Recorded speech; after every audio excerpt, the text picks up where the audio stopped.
राम ने भरत को हृदय से लगा लिया और कहा, भैया भरत, तुम तो अत्यंत नीतिवान हो। क्या तुम समझते हो कि मुझे राज्य के निमित्त पिता के वचनों को भंग कर देना चाहिए? क्या धर्म से पतित होना उचित है? जो कुछ भी हुआ उसमें तुम्हारा कोई भी दोष नहीं है। तुम्हें दुखी और लज्जित होने की किंचित मात्र भी आवश्यकता नहीं है। माता कैकेयी की निंदा करना भी उचित नहीं है, क्योंकि उन्होंने पिताजी की अनुमति से ही वर मांगे थे। मेरे लिए माता कैकेयी और माता कौसल्या दोनों ही समान रूप से सम्माननीय हैं। तुम्हें ज्ञात है कि मैं पिताजी की आज्ञा का उल्लंघन कदापि नहीं कर सकता। पिताजी ने स्वयं ही तुम्हें राज्य प्रदान किया है, अतः उसे ग्रहण करना तुम्हारा कर्तव्य है। पिताजी के परलोक सिधार जाने का मुझे अत्यंत दुख है। मुझ अभागे को उन्होंने अपनी सेवा, अंतिम दर्शन और दाह संस्कार के अवसर से वंचित कर दिया। कहते कहते राम के नेत्रों से अश्रुधारा बह चली। फिर उन्होंने सीता से जाकर कहा, प्रिय पूज्य पिताजी स्वर्गलोक सिधार गए।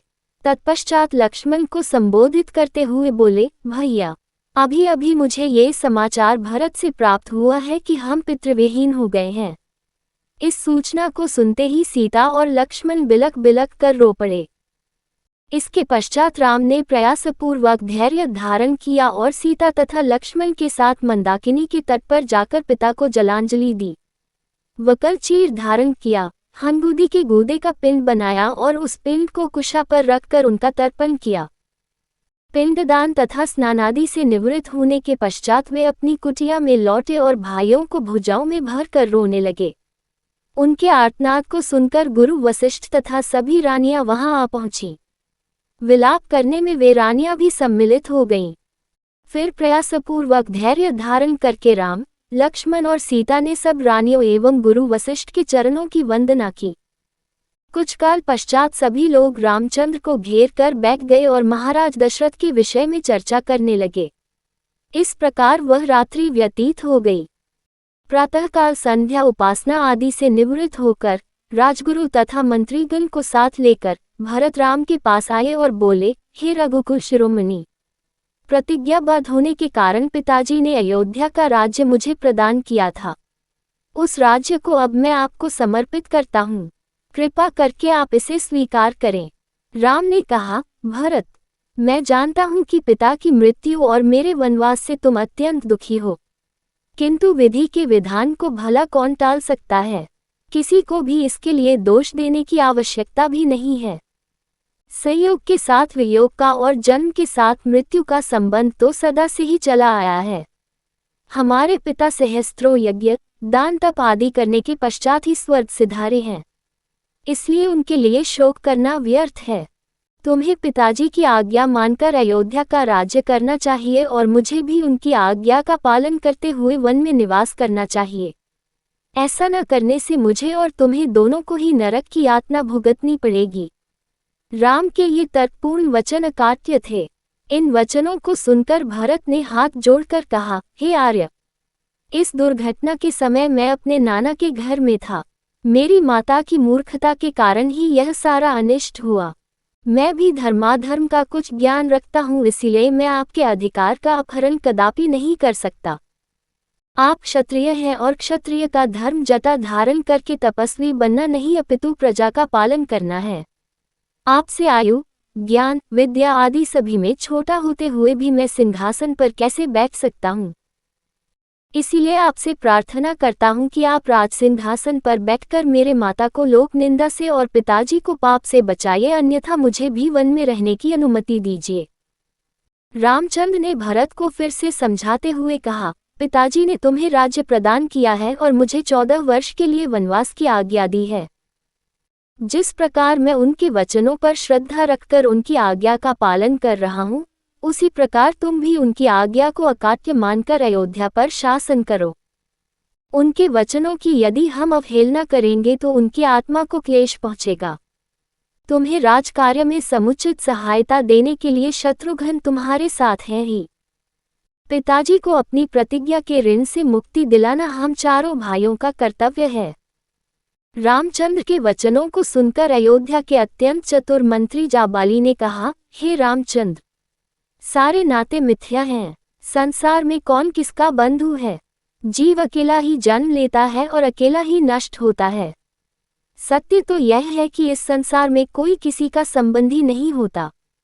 संबंधों के मायाजाल में फंस कर स्वयं को विनष्ट करना बुद्धिमानी नहीं है। आप पितृऋण के मिथ्या विचार को त्याग दें और राज्य को स्वीकार करें। स्वर्ग, नरक, परलोक, कर्मों का फल आदि सब काल्पनिक बातें हैं। जो प्रत्यक्ष है वही सत्य है। परलोक की मिथ्या कल्पना से स्वयं को कष्ट देना आपके लिए उचित नहीं है। जाबाली के इस प्रकार कहने पर राम बोले, मंत्रवर, आपके ये नास्तिक विचार मेरे हित के लिए उचित नहीं है, वरन ये मेरे लिए अहितकारी है। मैं सदाचार और सच्चरित्रता को अत्यधिक महत्व देता हूँ। यदि राजा ही सत्य के मार्ग से विचलित होगा तो प्रजा भी उसका ही अनुसरण करेगी और कुपथगामी हो जाएगी। मैं आपके इस अनुचित मंत्रणा को स्वीकार करने में असमर्थ हूँ। मुझे तो आश्चर्य के साथ ही साथ दुख इस बात का है कि परम आस्तिक तथा धर्मपरायण पिताजी ने आप जैसे नास्तिक व्यक्ति को मंत्री पद कैसे प्रदान किया। राम के इन रोषपूर्ण वचनों को सुनकर जाबाली ने कहा, राघव, मैं नास्तिक नहीं हूँ। भरत के बारंबार किए गए आग्रह को आपके द्वारा अस्वीकार करने के कारण ही मैंने ये बातें कही थी। मेरा उद्देश्य केवल आपको लौटा ले जाना ही था। आपको लौटा ले जाने के लिए मेरी मंद बुद्धि में इन बातों के अतिरिक्त और कोई उपाय ही नहीं सूझा। किसी भी प्रकार से राम ने भरत की प्रार्थना को स्वीकार नहीं किया। विवश होकर भरत ने हाथ जोड़कर कहा, हे तात, मैंने अटल प्रतिज्ञा की है कि मैं आपके राज्य को ग्रहण नहीं करूंगा। यदि आप पिताजी की आज्ञा का पालन ही करना चाहते हैं तो अपने स्थान पर मुझे वन में रहने की अनुमति दीजिए। आपके बदले मेरे वन में रहने से भी पिता को माता के ऋण से मुक्ति मिल जाएगी। इन स्नेहपूर्ण वचनों को सुनकर राम मंत्रियों और पुरवासियों की ओर देखकर बोले, जो कुछ भी हो चुका है उसे न तो मैं बदल सकता हूँ और न ही भरत। वनवास की आज्ञा मुझे हुई है, न कि भरत को। मैं माता कैकेयी के कथन और पिताजी के कर्म दोनों को ही उचित समझता हूँ। मातृभक्त, पितृभक्त और गुरुभक्त होने के साथ ही साथ भरत सर्वगुण संपन्न भी हैं। अतः उनका ही राज्य करना उचित है। जब राम किसी भी प्रकार से अयोध्या लौटने के लिए राजी नहीं हुए तो भरत ने रोते हुए कहा, भैया, मैं जानता हूँ कि आपकी प्रतिज्ञा अटल है, किंतु ये भी सत्य है कि अयोध्या का राज्य भी आप ही का है।